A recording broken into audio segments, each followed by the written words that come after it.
Good morning, everyone. It's Andrew with Stock Talks. Today, we've been talking a lot, for years I've been talking a lot about infrastructure, but lately, especially because of the Biden infrastructure plan rolling out, we did this future 5G city of the world, all the work we're going to need to do, is I luckily got in contact with Paige Tucker here from Prostar, and this is very fortuitous because he's right in that space, right in this hybrid space between matching the global demand for infrastructure with innovation and technology. Let's just, it's a big topic we're going to talk about, but how are you doing this morning? Tell us a little bit about Prostar and some of the 19 patents and the products that you have. Sounds good. Well, first of all, thanks for having me. So, yeah, Prostar, we are a world leader in the development of precision mapping solutions. And what I mean by that is, you probably know Google Maps. That's probably what you're familiar with. Most of those mapping systems are accurate to about 1 to 3 meters. Because our focus is critical infrastructure, we're dealing with the largest construction companies, engineering surveying firms, government agencies, even the equipment manufacturers that develop precision GPS equipment and surveying equipment. And in their world, everything is measured to what is known as survey grade, which is actually down to the centimeter. So what we've done is we've designed a mapping system that is cloud and mobile, and it's designed to provide centimeter accuracy both on surface infrastructure and subsurface infrastructure, which would include utilities and pipelines. So I'm just, if someone is, I'm from Calgary. I remember we used to drive by billboards and say, before you dig, call this number. This is a perfect example as to why, because sometimes people dig even in their backyard and they don't know that there's a fiber optic cable running through the ground. They don't know what's beneath the ground there. That's one kind of easy kind of thought. But you also see in many cities, including Vancouver, trying to lay in a cable or anything, it's a lot of work. There's a lot of work that needs to be done, and able to find where they are. There had to be a solution for that, and this is where you guys come in. Yeah, absolutely. What a lot of people don't realize is just how congested the underground corridors are becoming. Majority of utilities and pipelines actually were put into the ground well over half a century ago. Water systems can go back as far as well over 100 years, but it's what I call out of sight, therefore out of mind. So we really don't realize how congested the underground is becoming based on, gas lines, water lines, sewer lines. For example, just here in the United States, we have over 300,000 miles of fiber optic that's going into the ground every year.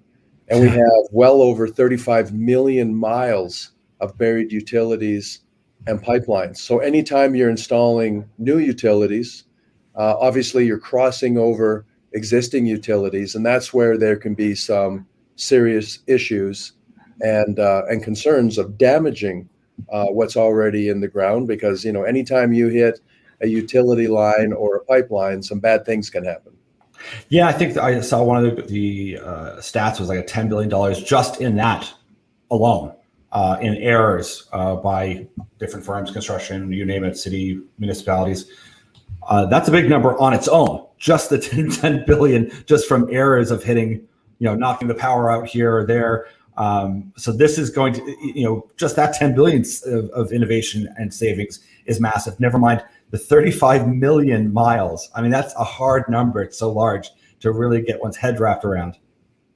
Well, to put things into perspective, there's about 2.4 million miles of paved roads in the United States. Mm-hmm. And as you mentioned, coming out from the White House, the Biden administration, is that it's going to take easily anywhere between $1 to $2 trillion to get our surface infrastructure, which is our roads, bridges, highways, up to levels that will meet current demands. But when you imagine that the underground infrastructure is more than 10 times greater in size, then it's going to take even more resources to make sure that energy is being delivered to our house.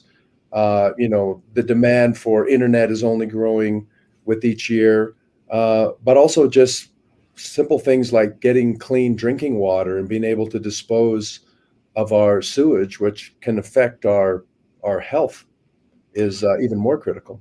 It's massive. I've been lucky to be able to sit on a round table with the global head of strategy for McKinsey, and their global infrastructure initiative was something I'd read, a couple of years back. And you can visit their website, and it goes over infrastructure globally, and it's staggering the size and scope of what needs to be done. Some numbers are 35 trillion is required by 2050, and I highlight this all the time. If you take a peek at just One Belt, One Road, which is kind of like the new Silk Road that China's been developing for years, the amount of resources and amount of work and innovation and whatnot to roll that out in and of itself, before you even start talking about global infrastructure in the US, which I think there was a stat that 1/3 of all bridges need need upkeep and repair and work. It's astounding. And I want to kind of give people the size and scale and scope of infrastructure, because it's kind of sort of getting on people's mind now, especially because of Biden being in and the bill being passed. It's massive, and often people think it's not very exciting, and it's like, no, it's huge, and it's exciting because of the innovation that's being going on, and that can kind of push us forward into this kind of electric future, into this greener future. And I think the more people get their heads wrapped around how important infrastructure is, and then where can they look? Where can they invest? Who are the companies to look at they're helping solving these problems and pushing us forward is a big story, is something of interest. Oh, absolutely. And when you think about infrastructure, the impact it has on the global economy is obviously vast. And I think what's being highlighted now is the fact that, we have to make sure that this infrastructure is constantly updated. It always needs repair, always needs maintenance, and in some cases needs replacement. And if we don't keep up with it, then it affects our economy. And here, not just in the United States, but in North America, we're starting to realize that, we need to focus on our infrastructure.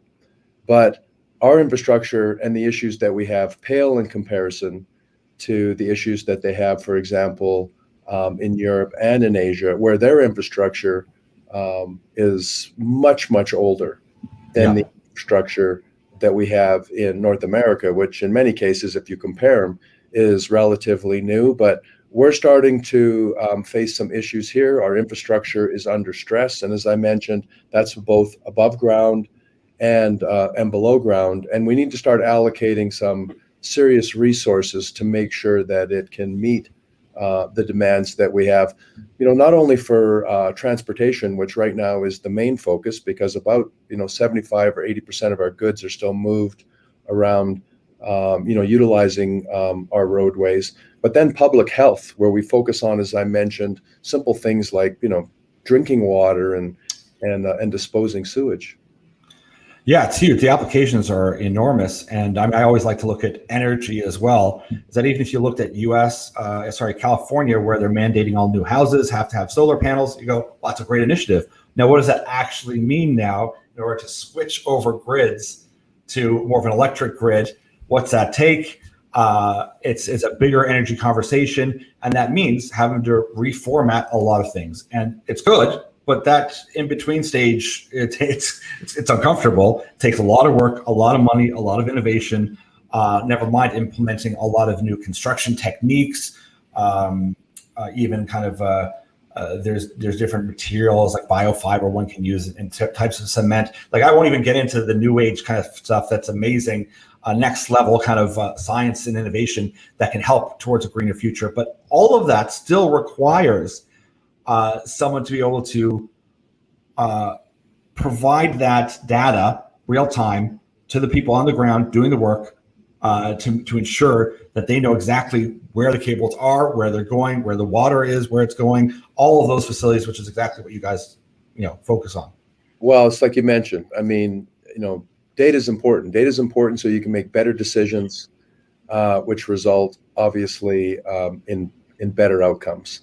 And there actually has been a serious lack of information and good data based on particularly what's buried below the ground. In many instances, a lot of utility companies and a lot of pipeline companies are installing assets in the ground, and they're still not mapping them with any level of precision. So the next time another company comes along and they want to put, assets into the ground like utilities or pipelines, obviously it would make sense that they have historical information on where other utilities and pipelines have been placed in the ground, but that information is not readily available. So what we've designed is a system that can capture, record, and visualize precisely where these utilities and pipelines are placed into the ground. And as you mentioned, we can share that information with anyone that needs it, including construction crews, engineering and surveying crews, even the excavators that are actually digging in the ground, so they can visualize and see where these utilities and pipelines are buried in the ground so that they can avoid them. And that software, it's literally, is this you've got different levels, I'd say, of PointMan. This is the software that you're using where someone can see, like there's an enterprise version, where there's with extra additions on. But your cell phone, you can literally see, and it maps out for people exactly what they're looking at underground. Yeah, it's one of the, I think, unique values of our application is it works on any standard mobile device or tablet, for example, in Canada that you could buy at Rogers. And yeah, it permits you the ability to be able to see what's buried below the ground. And as I mentioned, down to unprecedented accuracies, which includes, to the centimeter.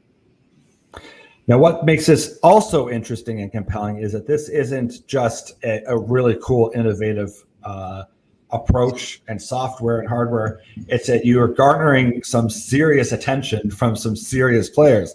And that elevates the story to a whole new level. And I'll let you share that. But that is a big key component here, is that, to me, when you're looking at a company and you're looking at a sector, is that I may not be able to convey this story very well, but if you can see, someone like Trimble's involved, this is very interesting. Maybe kind of tell some of your partners, some of the people that have kind of, they're using it, that are on board, that you're being supported by and working with. I will. So the construction industry is what we would consider a lagger, meaning in the adoption of, modern technology. They're very well entrenched with their current business practices and workflow processes. And for 25 or 30 years, they've been working. And what I mean by a lagger is they're kind of the last to adopt new technologies that could somewhat disrupt and change the way that they've done business over the last 25 and 30 years. So even if you develop a technology that could significantly enhance and improve their business operations, reduce liabilities and risks, in some ways, it's hard to get them to change the way they've done things for so long. So what you want to do is you want to find adopters that will adopt your technology and influence the rest of the market to adopt. And that's why, as you mentioned, you want to find some pretty heavy hitters, some big companies out there that can influence change in the market. So Trimble, for example, as you mentioned, we partnered with them last year. They're one of the largest geospatial technology companies in the world. They're the leader in the development of GPS and GNS equipment, as well as surveying equipment. They're kind of like the gold standard, if you will. We partnered with them. They adopted our software and allowed us to have the highest level of integration into their GPS receivers. And so basically what they're doing is they're coupling our software with the sale of their equipment, and we're working with their distributors worldwide. So it gives us tremendous exposure and credibility, not only in North America, but throughout the world. Another one of our clients is Kiewit. They're the largest infrastructure construction company in North America, Fortune 500. They've adopted our software application. In fact, we're in Canada currently on the Ottawa Light Rail project, and soon to be on the Toronto Light Rail project. And if you're not familiar with Kiewit, particularly in the Vancouver area, they built the PointMan Bridge, also built the highway up to Whistler for the Olympics. But we're also finding that we're having success with some of the largest engineering surveying firms in North America. So yeah, we're at that influx period, if you will, where we're starting to find success and getting adoption by some of the largest, most influential companies in North America. Yeah, I'll just reiterate. I mean, Trimble is, I think it's an $86 billion NASDAQ listed company with an amazing looking chart, especially in the last year. And I suspect will continue to grow because infrastructure is critical right now. And it's funny when you talk about adoption. I mean, I'm in the mining space, and it's also been very notorious for being lagging by about 30 years behind everyone else. But that's also changed in the last 4 or 5 years when they recognized this vast shift and change that was going on and that's coming. And it all, to me, I see this and it all ties in together. I can see this bigger picture that people providing the infrastructure, and especially this geospatial innovation and use of technology is very, very interesting. And once again, it's a great analogy when you just say, everyone knows Google Maps, but we can now pinpoint areas of time and space around us, but now as well underground. And that is such a leap forward for achieving the enormous goals that governments have, the US has, other countries have. And I think the more people focus on companies that are providing these solutions is way more exciting than everyone just focusing about, we've got this problem and that problem. And I always try to reiterate to people is that there are companies out there solving some of these problems, and this is one of them. And you're obviously getting the attention of the right groups that also agree and they see the use and need for this technology. Yeah, it's not just the you mentioned like the Trimbles and the Kiewits, but all the companies that are involved, if you will, in the life cycle of managing this data. So we're working with all the top GPS manufacturers around the world now. The actual devices that are manufactured that can identify where utilities and pipelines are. We've partnered with all the major equipment manufacturers in that sector as well. So yeah, we're just kind of at that critical point, if you will, where we're starting to see a large amount of success, and obviously the adoption rate is starting to ramp up. So it's a pretty exciting time for us. So what else should we be looking for in the near term? Because when we think of infrastructure, often people think it takes time and that's a little bit different nowadays than it would be, say, 15, 20 years ago. Is that infrastructure is very much in the news. It's critical. I mean, if I look at not only the global infrastructure report from McKinsey, but even the infrastructure report card, which we'll link to that as well, from the Association of Civil Engineers. There's lots of data on here as the absolute vital necessity and I'll just say North America, US particularly, but even Canada, for developing and increasing and making our infrastructure more effective. So you're going to have a lot of work, I would think. Well, that's one thing. I mean, one of the things I do is I do applaud the current administration for at least making this issue front and center. Everyone now knows about the issue that we're having with infrastructure. And as I mentioned, normally when you think infrastructure, you think roads, bridges, highways, our railway systems. But there's a whole nother infrastructure, and they are uniquely, intertwined and connected. And so they're also talking about, listen, we have to improve and replace, our water systems, our sewage systems. We have to continue to expand on our broadband network, and the surface infrastructure and the subsurface infrastructure. They're like twins. They're connected. You can't work on one or the other without affecting each other. And I think that's what's important, is that people realize that, because that's what our system is designed to do, is to both manage the surface infrastructure and, maybe more importantly, the subsurface infrastructure, because as I mentioned, it's out of sight and it's out of mind, and it's very difficult to identify and visualize where that infrastructure is. And if we don't know where it is, then anytime we're doing any type of maintenance, repair, or replacement on the surface infrastructure, there's a high probability of hitting what's buried below. And when you do, some bad things can happen. I mean, maybe it's just flooding. We've probably all seen streets flooding as a result of hitting a major water system. But worst case scenario, you hit a pipeline. You can have dangerous petroleum products that are seeping into our water systems, including our lakes and even into the oceans. You hit a high pressure gas line, you might have an explosion, and when you do, there's serious injury either to the worker, to the public, and in some cases we have loss of life. And I would argue that that's happening far too frequently now, and that number's only growing with each passing year. So we have to have something that we can introduce that can solve this problem, and I think that's what Prostar's developed. And there's a bit of education with this. So, I mean, I imagine, is there training for this as well? Do you guys provide training, or do you go into, because this is, people, boots on the ground, people doing the work.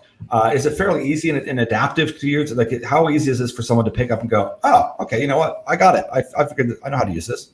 Yeah, it's a great question. So I would say that historically systems that were trying to solve the same solution or the same problem we're trying to solve could take anywhere between 4 to 6 year education and a lot of time to really understand how to use the system. Ours is very intuitive, very easy to use. In fact, the way we've basically designed it, if you know how to use Google Maps, and if you know how to use Facebook, and you know how to use Microsoft Office products, then again, our system's very intuitive. We can train people how to use it in just a few hours. Wow. So that's huge. That's really big. And that's great news as well, because we're going to need a massive workforce back to work to get this work done, just on infrastructure alone. Water, roads, bridges, you name it. So these are optimistic stories whenever you can see things sort of coming together for the betterment of the future. And that's what really attracted me to this, because I've seen infrastructure being so critical, important in the past, and how if we want to hit these ambitious goals that we have and have this future vision of the world that everyone wants to have, a cleaner, greener, a bit more fair or whatnot, then it's going to require a lot of time, money, innovation, investment, and seeing companies that are doing that. That's part of what I want to do, is get those stories out to people so they can see, oh, okay, someone out here is actually solving one key critical point of this issue to push us forward. And that's really what really kind of impressed me about Prostar. Yeah, I appreciate that. Yeah, I mean, infrastructure is critical and vital in so many ways, not only, as I mentioned, to the economy, but just our health and well-being. And, the fact that we're finally focusing some attention on this, I think is number one. It's exciting for companies like us because of the way that we've positioned ourselves. But it's just also important that everyone realizes how vital infrastructure is, and that there's two different, levels of infrastructure. We have the above ground infrastructure, and then we also have the below ground infrastructure. And as I mentioned, they're both vital, not only to our economy, but also just our well-being. Well, excellent. I thank you so much for being on. Is there anything that we need to be paying attention to in the short term? Once again, this is a long-term play, which is ones I tend to like to look at anyway. But is there anything like that we should be, is there any urgency if someone says, listen, okay, I get it, I like the story. What do I need to be doing? Why should I be looking at you right now today? Well, I think that we've reached that point, as I mentioned, that every investor, wants to see where, you might come up with a great technology. It could solve a serious problem. And this is a global problem. Our system works anywhere in the world, works in any language, any currency. And as I mentioned, if we think that this is a serious issue here in North America, again, it's a bigger issue in other parts of the world, including Europe and Asia. I think you mentioned 19 patents. We just got issued our 20th patent. It's a major Canadian patent. I think that number one, that shows that, having an extensive IP portfolio is important. But I also think it points out the fact that we are the pioneer in this industry to have, that many patents. But no, we're on the move. We're working with some companies actually in Australia and in the UK. We're now expanding, into Canada. So even though the United States obviously is a big market, and our focus is the United States, we're starting to draw some attention in other parts of the world. So it's an exciting time, and I think it's an opportune time to invest in Prostar because we're on the move, and potentially I think we're going to see some significant growth just in the balance of what's left in this year, but obviously moving forward. Excellent. Well, thanks so much once again, CEO Paige Tucker for Prostar. It's TSX. The symbol's MAPS. That's an easy one for anyone to. It's a great symbol you got as well. It makes sense. So Thank really you. appreciate your time. Enjoy the rest of the day, and thank you so much. Thank you very much. I appreciate your time as well and your interest in Prostar. Thank you.